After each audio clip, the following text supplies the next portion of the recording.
So everybody wants an update on the $500 Nissan Titan, and well, as you can see, nothing's happened.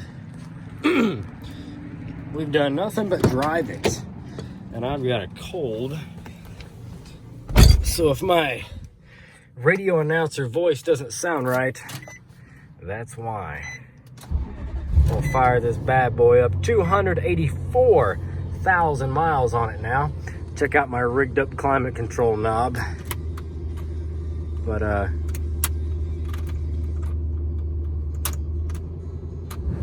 oh, that way, yeah. Check that out. But most importantly, it works. And that's all that's really important, is that it works. So I gotta move the seat forward. Is it a manual seat? Yeah, okay. Let's turn off Jimi Hendrix. And we're gonna get the thing in the garage. Why is it going in the garage? Well, it started making a cool noise in the front end. And it turns out she was chewing up a wheel bearing. So this is not how I want this truck in this garage. So let's do a little bit of, oh, that was close. A little bit of finagling I got to get her in there at just the angle. And that was not the angle. Okay, come on now, come on. You can do this. I know, it's tempting to just run this thing into a brick wall because I'm not a Nissan fan, but 284,000. She's repaid her debt to society by being a Nissan, and she's done some work. So this is the wheel bearing on this side in question that is a garbage. So we're gonna get it jacked up. It actually looks like the disc and the caliper's grinding too. I wonder if it doesn't need pads. Could have a misdiagnosis here, old man. Anyway, I went and found me a, what in the heck happened to this thing?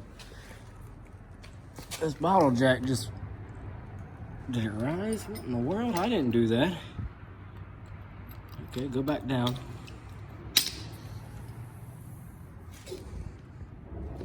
It's mighty odd. Huh. Well, it ain't doing it now. So anyway, we're gonna get this bad boy jacked up, take this wheel off, and let's try to stab a wheel bearing in her. I got the new one right here, straight from mainland China. It actually says UK bearing, but I guarantee it's probably some China. Made in Mother China. All right. So it's cold and windy today. I've got a cold. Let's get this wheel bearing knocked out. So I'm just gonna go ahead and get it jacked up, pull the wheel off, pull the caliper off, and we'll see how bad it shakes and everything. All right, so I'm cold. I got it pulled all the way in the garage here so I could close the door to try to keep the cold out. And we've got our Cracker Jack box, bottle jack, underneath there, and she's just off the ground enough you can hear it.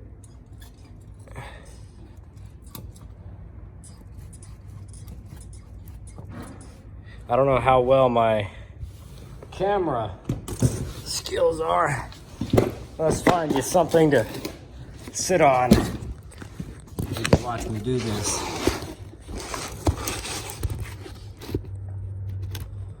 All right, you ready? Hold on, I know it's shaky. All right, you ready?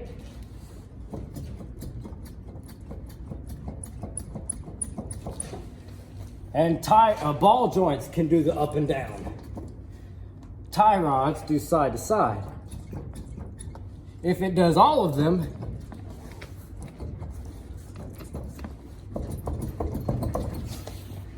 she's got a bad bearing. And I like red bearings. Their pizzas are phenomenal. But bad bearings, you don't want bad bearings.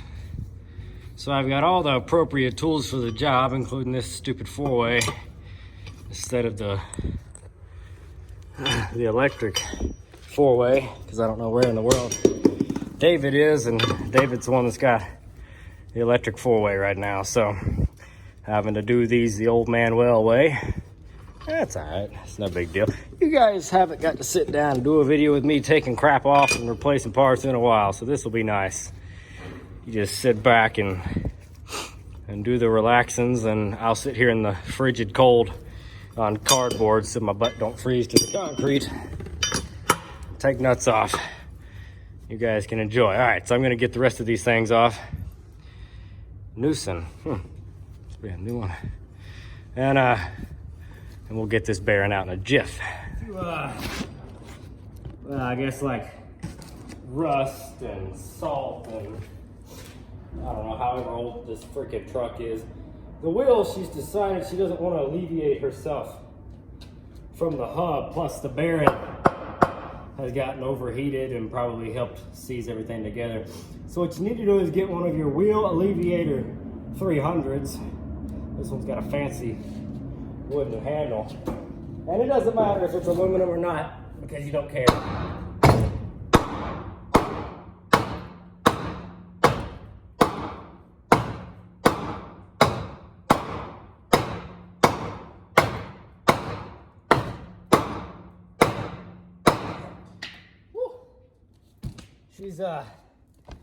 She's really not wanting to leave her hub. So next thing we gotta do is pry back on this other side. Once you chip a little bit off the handle of your 300 Persuader and you get your rim off, this is what you're dealing with. So the pads aren't bad, but because the bearing's so worn out, it's allowing the whole disc to shift around and grind into the rotor. So I mean, it's letting the rotor grind into the bracket for your brake pads. So now we're just gonna pop the caliper off and the caliper bracket and set those out of the way, unplug our don't run into somebody brake assister, and yeah, and then the disc will come off. We can take our bolts out and hammer this old hub straight on up out of there, I hope. So I missed out on another good part to use your separator Persuader 300. So the book says use a slide hammer on the bearing, but this is a heat shield. You don't need those. But we didn't do none of that because this bearing's trash. So my preferred method is the Persuader, and you catch it right on the end of the spindle right here. You just whack the crap out of it and it pops off. Another cool feature about this is you get to nick the little side of this thing a few times, and those are like little marks to let the next guy who's putting a wheel bearing in it, which will probably be my stupid ass, that hey, I've already been here one time before and now we're doing it again. So I'm gonna get the little wire brushulator on the drill and clean this little surface up to make the new one go in there a little bit easier. But you hear this bearing? Well, actually it doesn't even want to spin now.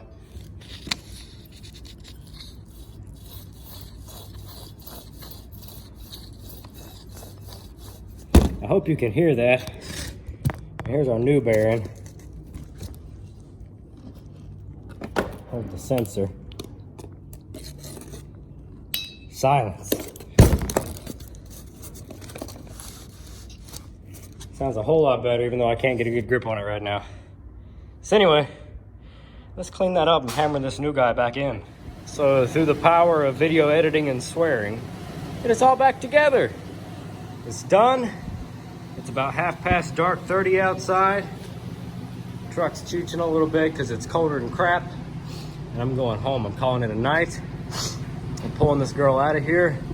We're going home. I'm gonna drive it home, make sure it's fine. Leave the dirty Dodge here at work. These are some tires I picked up. There's some Iron Mans, some cheapo tires. but it's a matching set. They got really good tread left on them. And these are gonna go on the Econoline 250 van. Maybe I'll show you that. It's got studded snow tires on the back, and the front ones are broader than a newborn baby's butt. So these ought to do right, even though it's almost the season where you'd want the snow tires again. It's got to have tires. So these are going on there, not on this, on the Econoline 250.